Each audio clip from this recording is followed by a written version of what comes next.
Good afternoon. My name is Sydney Sensikovich, and I am the new care coordinator at this community center. Let me start with a little bit of my professional background. Prior to becoming a registered nurse, I've worked as a licensed practical nurse for quite a few years within the long-term care setting.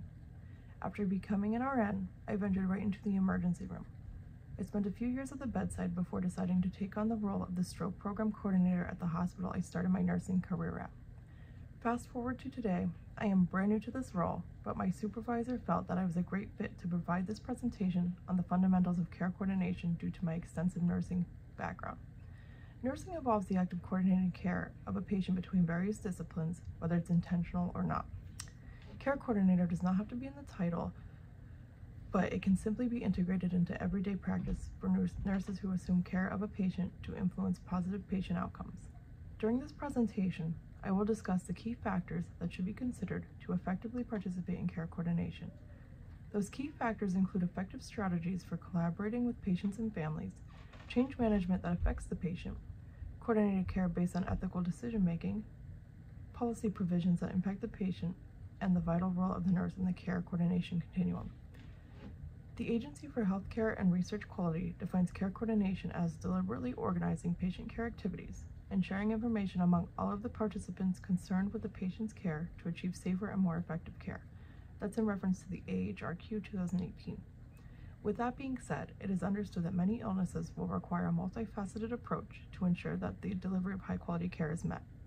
This allows for the patient's needs to be communicated amongst the multidisciplinary team ahead of time so that they can be provided the care they desire. The care team will utilize this information to provide safe, appropriate, and effective care to the patient, also in reference to the AHRQ 2018. A lack of care coordination between professionals raises the risk of providing care that is fragmented, inconsistent, and poorly managed, reference to SWAN 2019. So next we'll talk about effective strategies for collaborating care with patients and their families. When a patient enters the hospital, they become very vulnerable and overwhelmed with fear of the unknown. Having a solid support system helps ease that fear and vulnerability.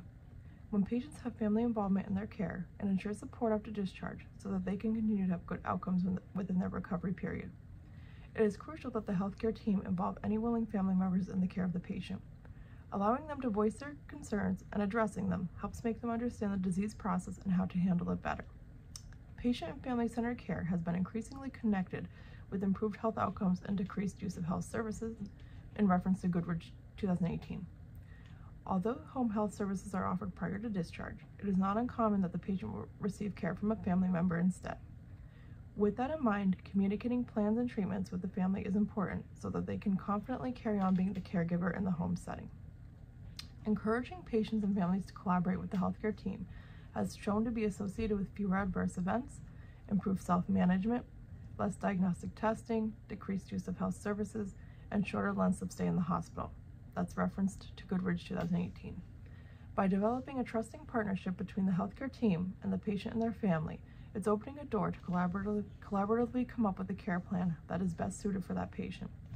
Not only are the nurses educators to their patients, but the patient and their family can also help educate the healthcare staff on their preferences in daily life. This in turn can help incorporate ways to implement good quality care within the home setting by the caregivers. This partnership is vital for ensuring that the patient receives safe, high-quality health care at the hands of their families and caregivers. They can collaborate with the team to suggest changes and improvements to better benefit the patient outside of the walls of the hospital, reference to AHRQ 2018. So now we'll move on to change management that affects elements of the patient. The healthcare field is constantly changing, meaning nurses and other healthcare workers must be ready to change with it. In this modern day, technological advances, new medication discoveries, and expanding treatment options are just a few things to name that are rapidly changing as science evolves. Healthcare workers are resilient, and they can easily evolve and adapt to new ways of doing things. They don't just get by major changes by their resiliency. Change management models and theories can assist with a smoother transition related to big changes.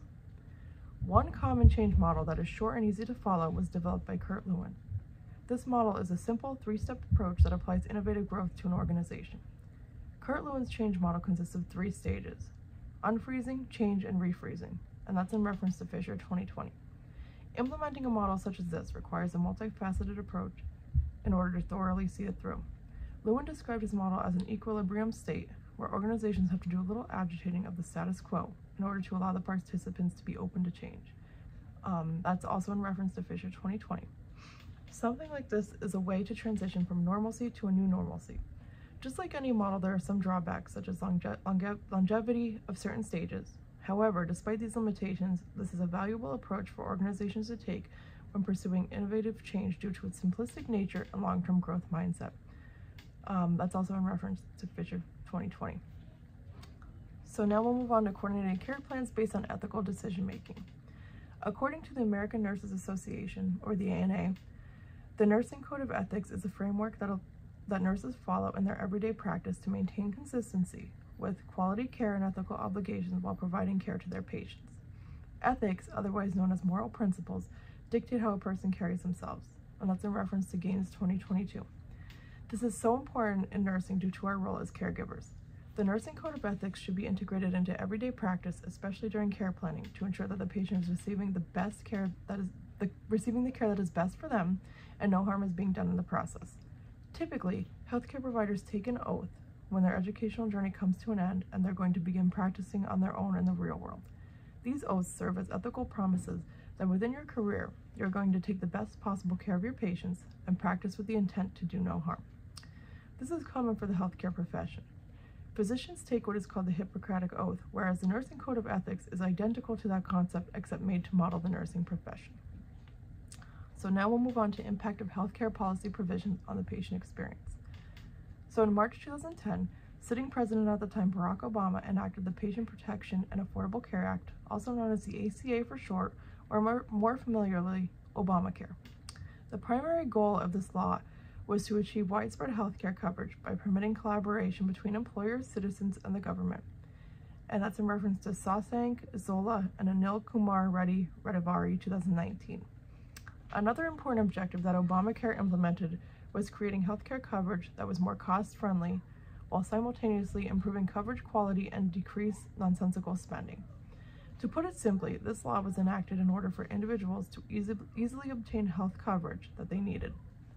The ACA mandates that insurance companies offer certain degrees of health coverage with every plan. So now we'll talk about the nurse's vital role in coordination and continuum of care.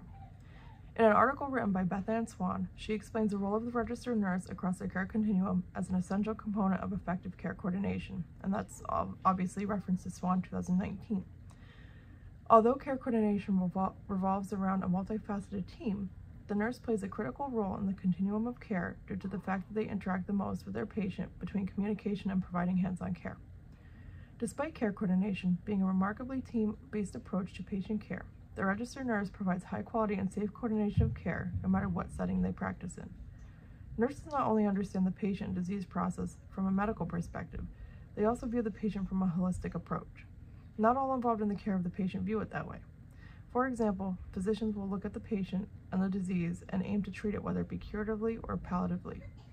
The nurse, however, takes into consideration supporting the patient's physical, emotional, social, and spiritual well-being alongside the disease process.